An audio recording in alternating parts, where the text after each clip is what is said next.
Good afternoon again, everybody. This is Ross Foreman with Impact Wrestling. I appreciate all the media's time for today's special media teleconference as we welcome the new Impact Wrestling World Champion, Tessa Blanchard.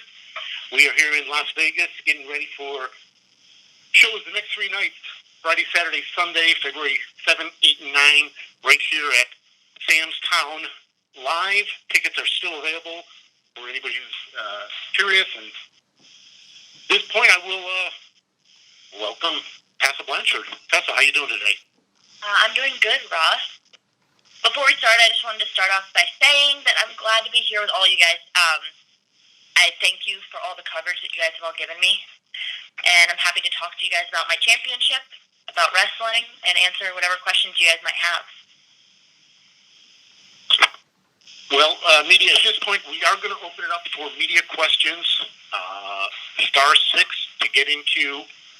Please identify yourself and your media outlet, and we will roll through a bunch of questions. Q&A session has started. To ask your question, please press *6.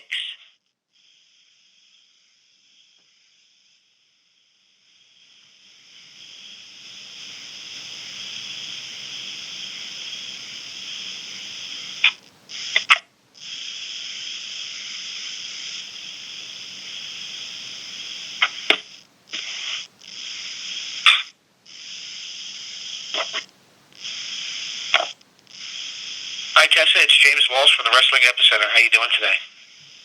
Hey, James. I'm doing good. How are you doing? I'm doing great. So, I guess since we last spoke, the big news is that you're the first female to hold a major traditionally male World Heavyweight Championship. Was it an emotional weekend for you? What did it mean for you to finally get that 3 count, hold that world title up, and take us through the experience? How was that awesome ending to Hard to Kill? Well, James, it was an emotional week, and my family was there and got to share that moment with me. And it had been a long 8 months that Sammy and I had been going through all of this. OVE, Sammy, they were a thorn in my side for the better part of 8-9 months. For it to culminate at Hard to Kill and for me to walk out, the first ever woman to hold the Impact World Champion, it honestly just meant so much. It meant that the past 6 years of my career, they meant something. The past 24 years of life, everything has led to that moment. So it was very rewarding. Awesome. Very proud of you. Thank you for your time, and I'll let somebody else ask a question. Thank you, James.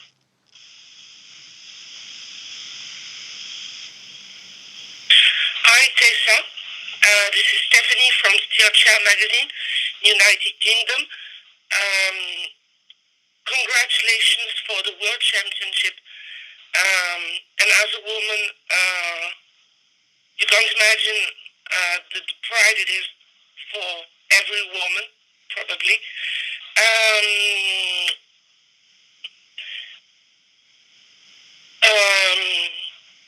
What are your next goals now that you are in some ways reached the top of the mountain with the World Championship? Where are you looking now as far as the future can give you? A lot of people ask me, what's next, Tessa? What's next? What are you going to do next? I said, after you beat Gail Kim, what are you going to do next? After you win the world title, what are you going to do next? And honestly, I'm living in the moment. I'm so proud of everything that I've overcome to be where I am right now. I'm so blessed to be where I am right now. To be the first ever woman to hold the Impact World Championship is something that I never envisioned for myself because I just never thought that it was possible. But now that it has, it's very clear what my next challenge is. I'm going to have to defend the title now. I'm going to have to defend it against all comers. I'm going to have to work harder. My intensity is going to have to be equal to, if not greater, each and every single time that I step into the ring. And that's what I'm focused on right now, is facing some of the best in the world and defending the world championship against some of the best in the world, against some people that want what I now have. Thank you, Tessa. Thank you, Stephanie.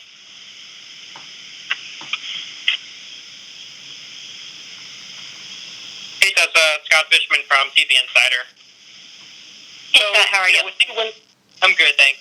With you winning the Impact Wrestling World Championship, it seems like with Taya, also with Ace Austin as potential challengers for your championship, looking down the road with you winning the title, do you kind of see the potential of merging the Knockouts Championship and the Impact Championship now that you have broken the gender barrier in many ways? Or do you kind of see them still as separate? Never say never. Anything's possible. I'm in this to break stereotypes. I want to grow as an athlete, and I want to wrestle some of the best in the world, and some of the best in the world happen to be female. That's just the world, the time that we're in right now. I take Taya very seriously as a competitor. I take Ace Austin very seriously as a competitor. I take a lot of our locker room very seriously because they're so talented. We're filled with such versatile, diverse talent, and there is no telling. I'm all for it if that's something that were to happen down the line, because Impact has kind of proven that we don't look at it as intergender wrestling. We're just looking at it as pro wrestling. And it might make some people uncomfortable. It's not traditional. It's not what people are used to, but it is our outlook. All right. Thanks so much. Thank you.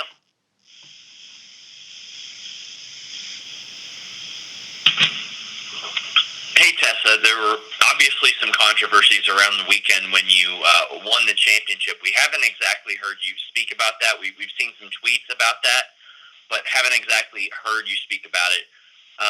Anything you can add beyond what you tweeted that weekend? Sure. Who am I speaking with? Sean Rostaffa, Fightful. Okay, Sean. Nice to speak with you. It was a very emotional weekend. It was full of highs, full of lows. I chose to step away from social media for a little bit because of all the things that were going on. But, with everything that went on that weekend, not everyone's going to like me. Not everyone's going to agree with what I choose to do in my life. I've made mistakes. I've faced challenges. One thing I will say, though, is I've never used a racial slur of any kind. It's just not in my heart. It's not something that I've done. It's not something that I will do. It's just not true.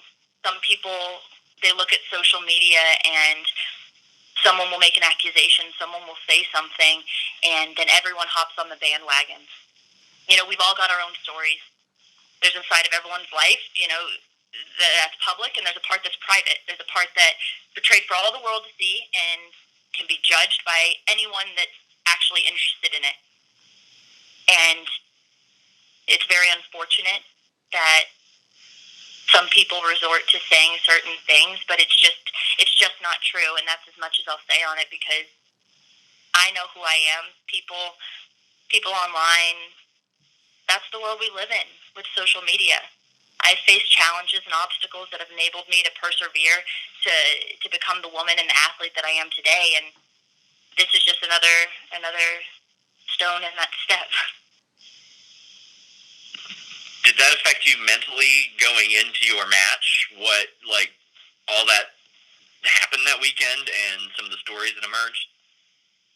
Sean, that weekend, it's something that I'm going to remember for a while, because it's a moment, it's a match, it's an event that I prepared for mentally and physically for months and months and months, and it had been built up for 8 or 9 months, I believe. So there was already a lot of emotions that go into it.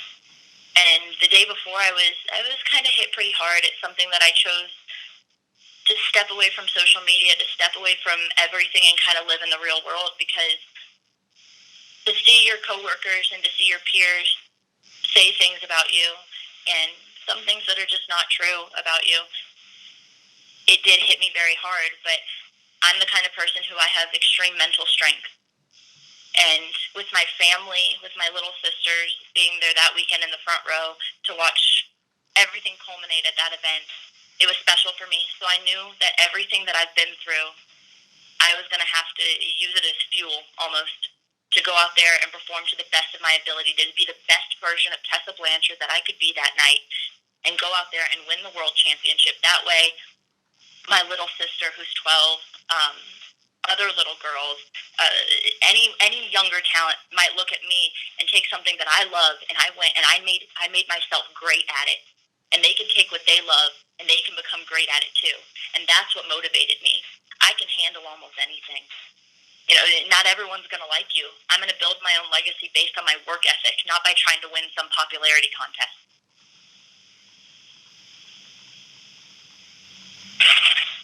Hi Tessa, it's Joey Mills here from Sport Bible in the UK. Great to speak with you. Hey Joey, how are you doing? I'm really good, thank you.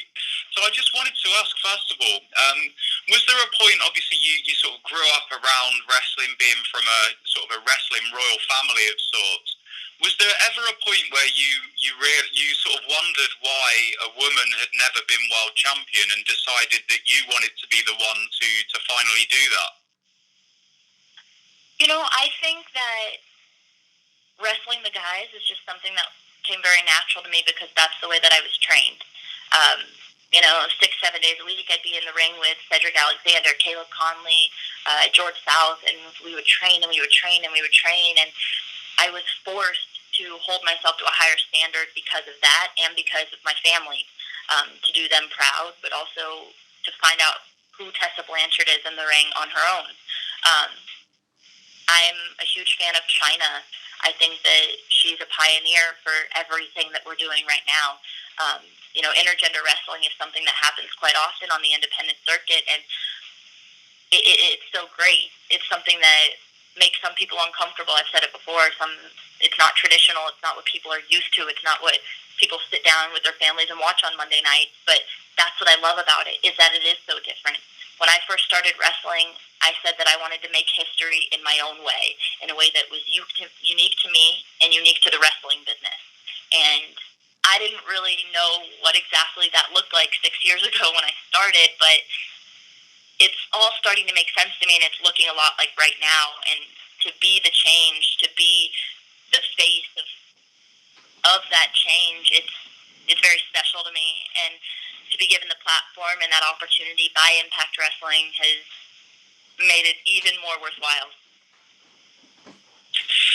And just one more question quickly. Do you have a message for any young women that might be at wrestling school at the moment or just starting out on the independent scene who aspire to emulate you and reach the main event level and sort of the world championship that you have? Yeah. Just keep going. You know, it's a hard business. It's a lonely business. It's a hard time that we live in right now in the world. But just keep going. I was talking about this yesterday when we went to the leaders in training at the NFL Alumni Association. I was talking to them about how no matter what you love, if you've got this gut feeling and this passion in your heart for something, you can't ignore it. And there's been a couple of times in life where I've had a gut feeling about something and I've ignored it, even just silly things. But then I go back and I'm like, dang it, Tessa, you should have trusted your gut. And I've learned to not ignore passion, not ignore a gut feeling. And if you know you're meant for something, you just know. And that's how I feel about pro wrestling. I knew that I didn't want to be good. I wanted to be great at it. I didn't want to be passable. I didn't want to be just good enough. I wanted to become one of the best in the world. And that's what I've worked at. That's what I continue to work at, to become one of the best in the world. And there's a lot of power in words. And if you say those words, if you truly believe them, and you can look at yourself in the mirror when you wake up every morning and love the person that you're becoming and know that you're following what God put you on this earth to do, then you're doing something right and you're going to make it. It's just, everyone's path is different. Everyone's hardships are different. You know, for some people it might be a little bit easier. Some people it might be a little bit more difficult, and that's fine. It just means it's going to mean that much more when you get there. But if it's something that you love and something you're passionate about, I say just keep going. No matter what trials or tribulations that you face, you just keep going. That's great. Thank you, Tessa. Thank you. Hey Tessa, this is Riju from Sportskeeda in India. How are you doing? I'm good. How are you doing? I'm doing great. So recently we at Sportskeeda, we conducted an interview with Charlotte Flair, and the topic of the 4 horsewomen came up. So in her mind, she says that you are the only person apart from her who can call herself one of the 4 horsewomen. I mean, one of the horsewomen, basically. So what is your reaction to this? She said that in an interview, Riju? Yes, she said that. Oh, she said that Ronda Rousey, she said Ronda Rousey, Sasha Banks, etc. cannot call themselves horsewomen. Well, I would say that there is a truth to the statement that Charlotte and myself are the 2 thoroughbred horsewomen. Being a horseman, it means you're excelling the best of your ability. Hell, look at Great American Bash in 1988. My dad, Blanchard, Anderson, Wyndham, Flair, they all walk out in Baltimore holding gold.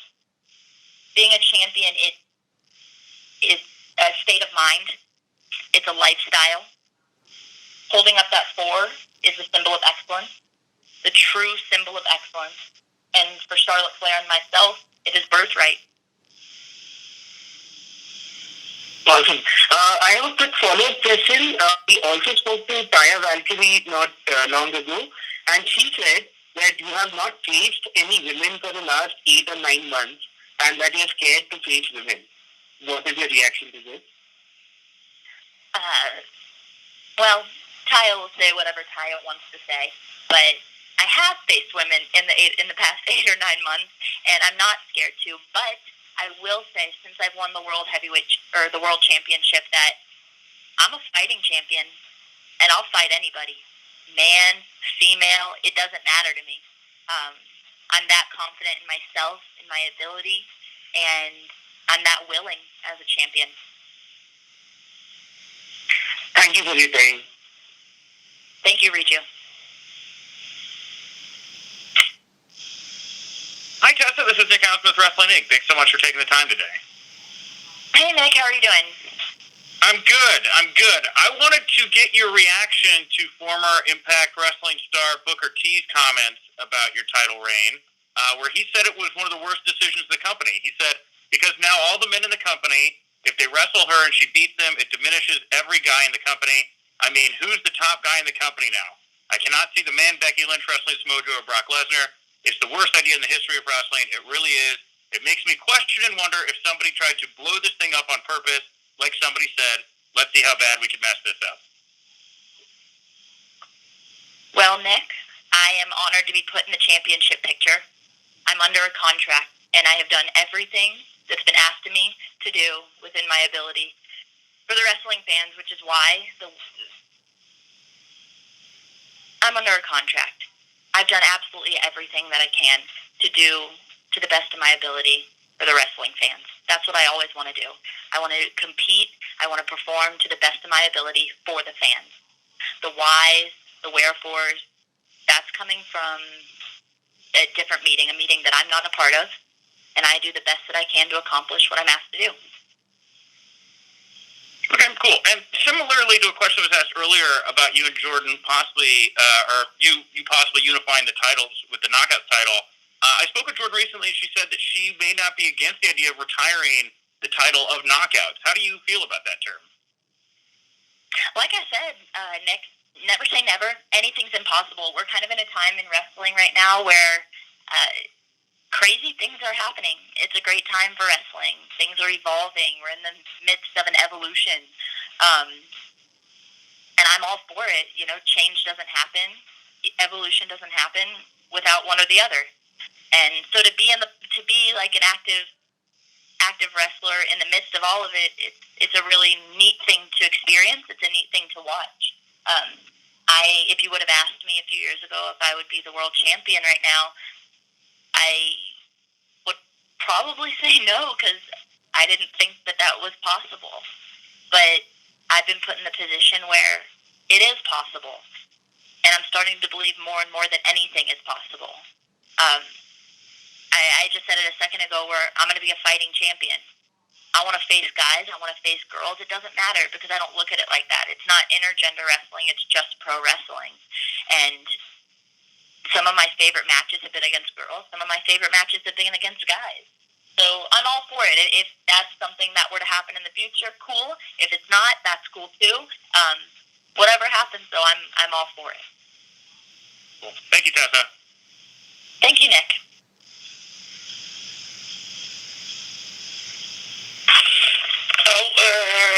Stephanie from Slasher Magazine again. Just wanted to ask you, your family was there, your mom, your brothers and sisters in the ring. I wanted to know the reaction of your father and your stepfather. Were they as proud of you as the other member of your family could be? Well, Stephanie, my family has always been very supportive of me. That's my dad, my stepdad, my brothers and sisters, my mom, my grandparents, everyone. And I'm so blessed to have that because not everyone is that fortunate. But to have their guidance, their mentorship, and then after that match, just have them talk to me personally and let me know how proud they are of me and how far I've come and how I've evolved as a woman and as a wrestler through my journey. It was a very rewarding moment. Not because I won the world champion, not only because I won the world championship, but because of that as well.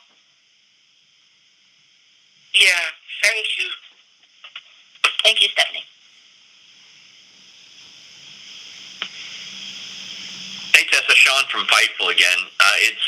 It's pretty evident in your work that it always seems like you're trying to win a wrestling match, and not to denigrate anybody else's work or anything, but we don't always see that from performers. Is that something like a concentrated effort that you noticed early on, or something that you put a lot into? Because it does seem like there's not a lot of wasted motion in the ring from you. It's all like, hey, I want to look like I'm trying to emerge victorious from this match. You know, Sean, I always push myself in life, no matter what it is.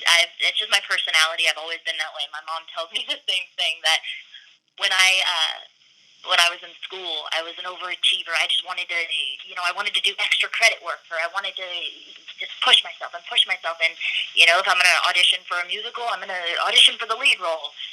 If I'm waiting tables as a waitress, I want to push myself and have the biggest section and do the most work and even do other people's work. That way I'm doing even more. And if I'm in the gym, I want to push myself to have the best body in the gym. If I'm in wrestling, I want to push myself to the top of the mountain. It's just always been my personality.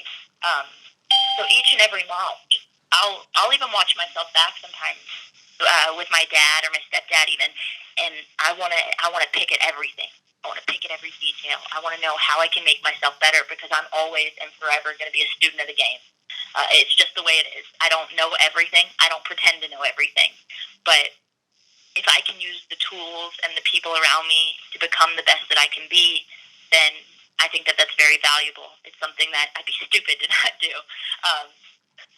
But one thing that I love is that I have the opportunity to wrestle some people who I perceive to be some of the best in the world. And there's no better way to learn about yourself in the ring or to get better than to go out there and just do it in front of a live crowd. And we get to do that so often with Impact and every weekend with the independents. And I value it so much. It's something that I love to my very core. It's just something that I love so much. But I think it's important at the same time to keep a balance. If you love something so much and you're giving your whole self to it, you also need to pay attention to everything that's real in the world, family and true friends, and keep that balance. Sometimes you have to step away from the light and the money and the fame, and all of it's great, but at the end of the day, if you're not a good person and you can't look at yourself in the mirror and be proud of the person that you're becoming every day, then it's all for nothing.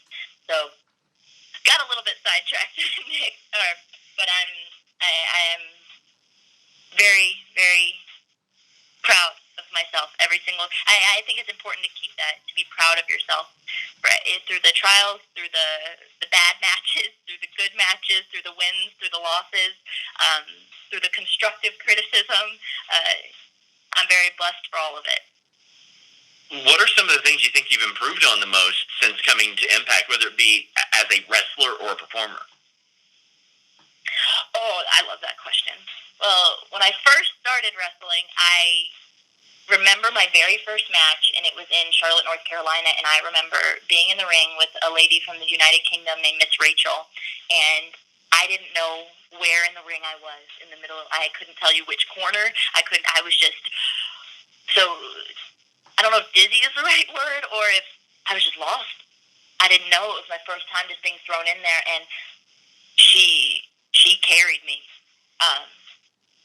So to look at where I am now, I know I have evolved and I have come a very long way, and I'm proud of that. When I first started in Impact Wrestling, we were supplied with tools such as Gail Kim, Tommy Dreamer, Zelo, Scott D'Amore, and Don Callis, Jimmy Jacobs. And Jimmy Jacobs, him alone, I think, is one of the most creative minds. And then when you look at our locker room, we have such diverse and versatile talent, and all of our minds are working different ways, and the creative process is just, honestly, if you take a step back, it's very magnificent to me.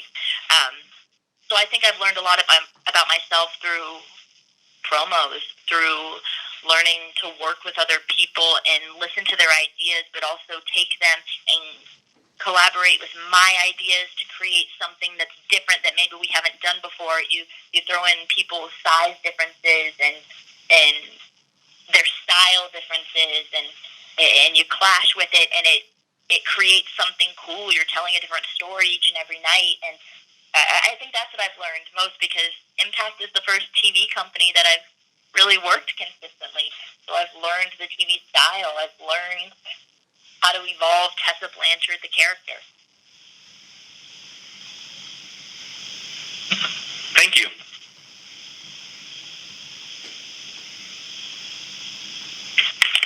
Hey, Tessa, congratulations. This is Mike Lano with CBS Radio and the Chronicle newspaper group. I apologize if somebody already asked this. I had to call in late. But I wanted to get your thoughts on, and I've got two questions, on really changing the overall culture of the biz well over 100 years, in that companies are now having to react to the big, huge, amazing thing that you've done, over the course of 9 months and beyond that, from WWE on down to smaller independents, dropping men's and women's labels on their titles. This is all in response to what you've accomplished in Impact, and it's tremendous for the industry. Oh, thank you so much, Mike. I might be repeating myself a little bit from earlier, but that's okay. But I'm so proud of everything that Impact has done through intergender wrestling and what they've allowed me to do. I've been put in a position where I have now become the Impact World Champion, the first woman to do so, and I'm so thankful for the people that came before me, honestly. I always reflect a little bit to China, because she's an inspiration of mine. And she's kind of a pioneer for what we're trying to accomplish now, but in a different way. When I first started wrestling, I was training with the guys for hours and hours and hours on end, just training, because I wasn't good.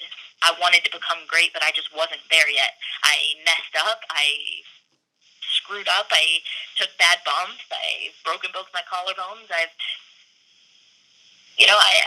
fumbled, but all of it has been to get where we are today. And so if I'm able to do what I do and become great, and anyone else is able to look at me and become great at whatever they love to do, that is the goal. That is what I want to do. And then my last question very quickly. Ross Foreman, I told I was going to be asking this, but I've photographed for decades, since back to the 60s. So, of course, shot your grandfather teaming with Bob Geigel in Kansas City, obviously Tully and Magnum a zillion times.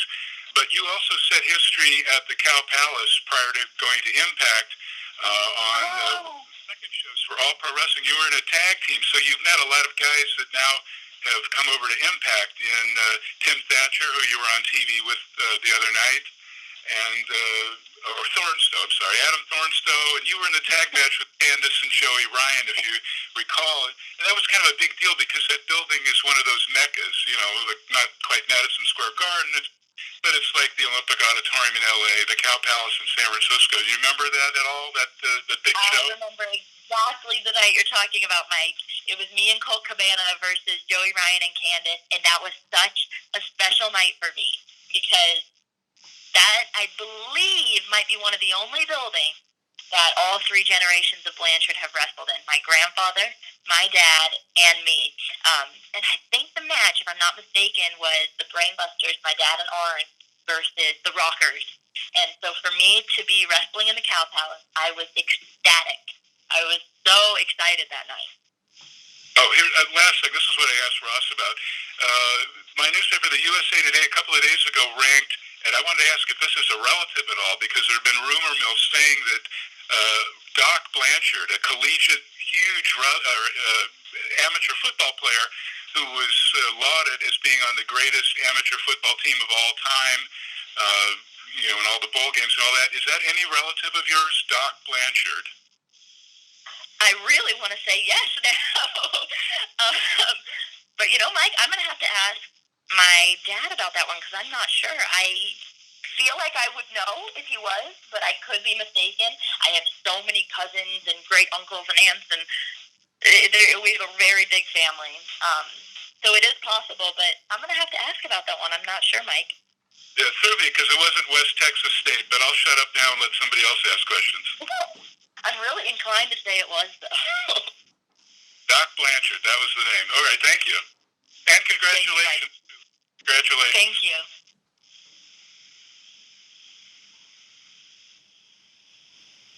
Hi, Tessa. Riju from Sportskida again. So the video of you wrestling with Sammy on the streets got some 5 million views on YouTube. Why do you think it broke the internet the way it did? I was shocked when I found out that it had 5 million views on YouTube. I'm not really sure. That was a very cold night. I remember we were in Melrose Ballroom in New York, I think it was, and it was freezing cold after our show. And anything that Sammy and I do, all of our beef aside, anything that Sammy and I do, we give 125% into it. Whatever match, whatever backstage interaction, whatever it is. Sammy is one of the most talented people I've ever met in my life.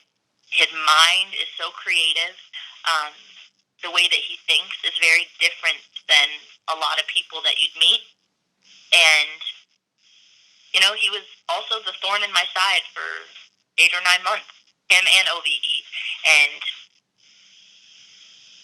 I'm not really sure why it got 5 million views, but probably because both of our passion is just so great, and maybe other people are able to see that.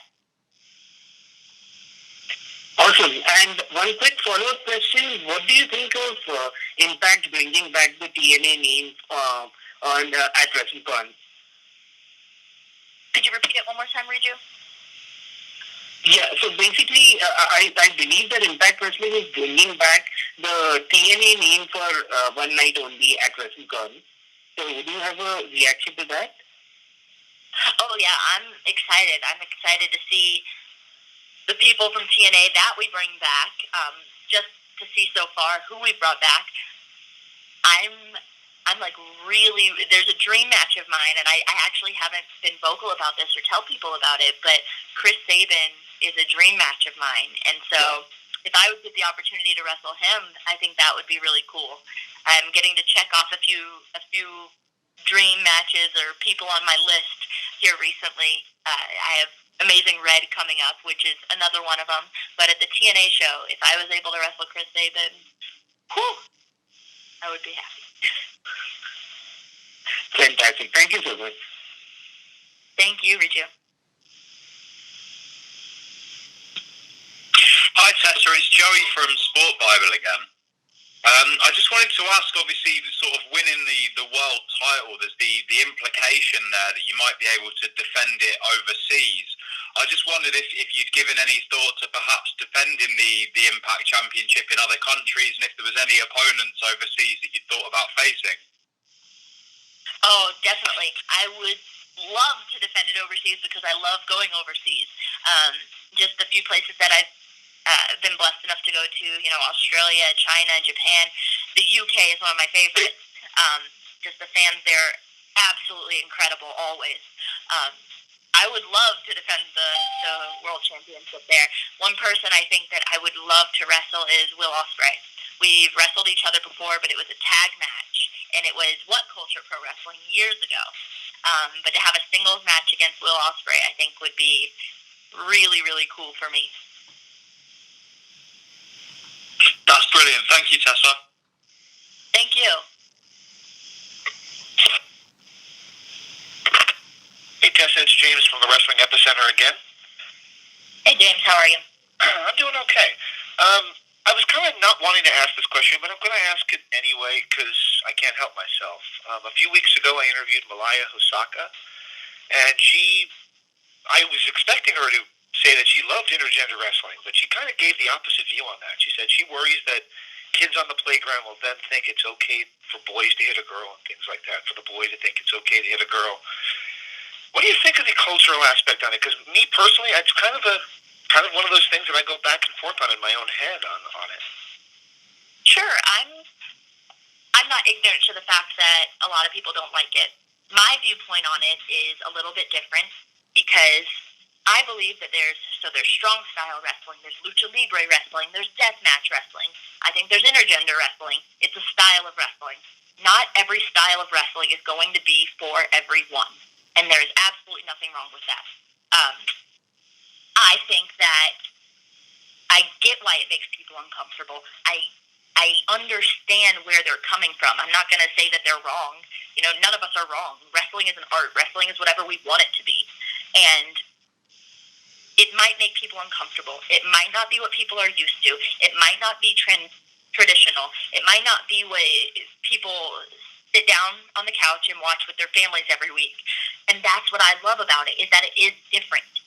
Evolution does not happen without change. And right now we're in the midst of a change. I said it earlier in this teleconference where if I have a gut feeling about something, I'm learning to trust it and to just go with it. And if I feel passionate about something, then I have to trust it and I have to go with it. And this is something that I'm passionate about. And I'm not going to tell anyone else that they're wrong, and I'm not going to let them tell me that I'm wrong about it. It's something that I love. I don't look at it as intergender wrestling. I look at it as just pro wrestling. And I think that there's a way to tell the story. I think that there's a way to go out there and do it. And if people just keep their mind open and give it a chance before they write it off automatically, then I think they would see that too. There was an instance last WrestleCon weekend, I believe. Yeah, last year, WrestleCon weekend. Impact show, I wrestled a guy. I wrestled Joey Ryan. And a lot of people look at Joey and put him in a box. They don't see what an amazing wrestler he really is. When you strip his character away, Joey is one of the best wrestlers I have ever seen. And if I tell him that, he'll blush a little bit, but he is. His basics are amazing. The way that he moves in the ring is incredible. And I remember when we came back to the locker room, Santino Marella came up to me and he said, "Look, I wasn't all for this. I didn't like intergender wrestling. I just wasn't for it. But after watching that, I understand. And I get it." And for him to keep his mind open and to give that a chance, he saw that too. And I think if other people did that without just, I hate to say stay in the old school mindset, but take your mind out of a box. Wrestling is whatever we want it to be. There's so many different styles. And we have the freedom to go out there and to create. Awesome. Yeah, that's the one thing. Just to add on to it, sorry. No, I find it very empowering.